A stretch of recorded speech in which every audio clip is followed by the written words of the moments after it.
okuheza kutaha omukono ahiteeka ery'okubirwanisa ndigamba ngu Abamerika batandika kutaho okutinisiriza bari kugira ngu Abanya-Uganda na munonga abakuru omu government bakwija kwikirizibwa okugaruka omuri Amerika ahamwe na Bungereza. Olyo aresire itekeri omwishenjero kandi otwire arinemu amani mingi Asuman basarirwa ori omwishenjero owabugiri municipality nagira ngu obwahati visa eyori kurira empanura z'ishenjero rihanga Anita Among ngo bwahateji bagisharizemo ari kugira ngo nobo korecho ngo bone bija kuguma bahamire aha kibaresire. Twasazeewo ng'eggwanga kyetusazeewo tukinywerereko. Ebi byagambwa Asuman basarirwa ori omunyishenjero owabugiri municipality obiyanaganiraho n'abanyamakuru aha parliament kandi ogu yagaruka yashomaza email narishi ebaruha ezirugire omuri America ahamwe na Bungereza ezihandikirwe spiika w'ishenjero rihanga Anita Among okugira ngu atagaruka okuza omuri America kandi nguna visa ye tarije garuka kugitunga. Njagala kukakasa ndi spiika wa parliament ya Uganda Right Honorable Anita Amongo Magogo yafunye ebbaluwa ng'eva mu Amerika n'Abangereza nga bagamba nti visa zize zisaziddwamu nti era talinya mu nsi zaabwe. Naye eky'omukisa omulungi yali yatutegeeza dda nti ye omuntu amukosa yeyeka amugano ogenda ebukedde yajazwalwa era gyakiikirirwa oba ebuyende gye yafumbirwa obe Kampala gyakolera emirimu gye oba Uganda yonna. Erizoba omwebembezi w'ihanga Yoweri Kaguta Museveni yata omukono ahiteeka erya anti-homosexuality bill erya-2023 eryahinguzibwe parliament kandi obwahati nikimanyisa ngu kyabe kiragiro. Now I want to congratulate the honorable members of parliament on your stand on the ebitingwa. That's what the Banyankwere call what they call homosexuals.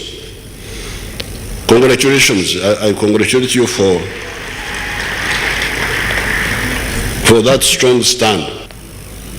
But if you can't sacrifice, then you must be ready to become a prostitute.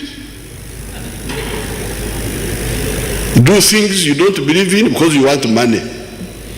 Now I am alerting you that if we, of course I'm advising our partners from the West, shut up, stop this nonsense.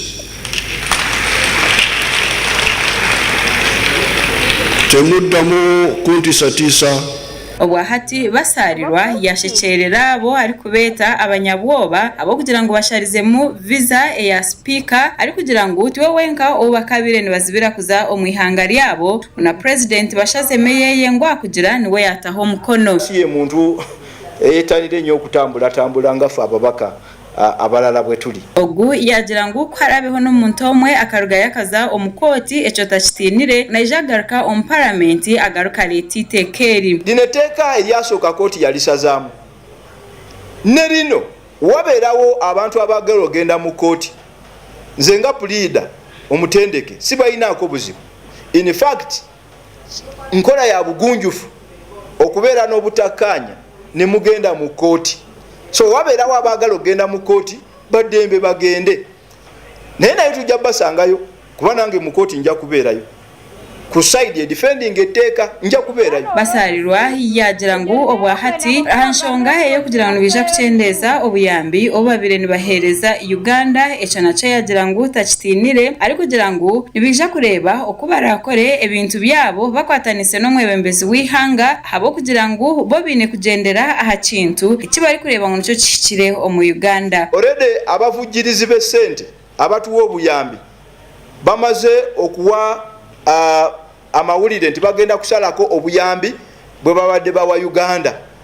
Ekyo nakyo tukyetegekere kigenda kolebwa kuba bawandiise. Tutandike okuteekawo enkolagana ennuŋŋamu n'amawanga g'Abawarabu. Tugende mu Bawarabu tujjeyo obuyambi. Zino sente ze bagenda okusalako tugende mu Bawarabu tuzibasabe bajja kuzituwa. Naddala bwe tubagamba nti ekisazizaako sente zino lwakuba tulwanyisa ebisiyaga. So tugende mu Bawarabu ndi mwetefutefu okubeera mu delegations ezigenda okuperereza Abawarabu batuwa obuyambi.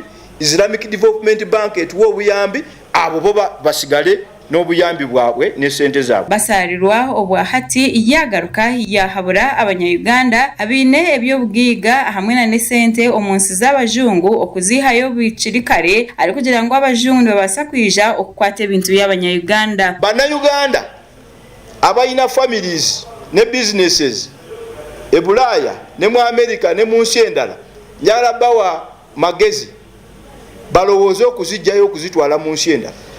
Kakati wano wekituuse ojja kubeera nga takyasobola nagenda kulaba ku famire yo mu America oba Canada oba Bungereza nga tokyasobola kucekinga ku businesses zo. Basarirwa yayongera yashoborora ahabukwakurizo oburi omu Iteeka ari kushaba abanyayuganda okwetantara okubuhenda ari kugira ngo orije kuhenda obukwayiro oburiho naija kuba nakorwaho ngo kwa mateeka gari kuragira oba notandika okuvujjirira ebikolwa eby'ebisiyaga okunako kuba kutumbula kiba kimenya mateeka era osobola okuvunaanizibwa. Ezo neshonga z'ebisiyaga no komishenjero ariyo nabishoborera.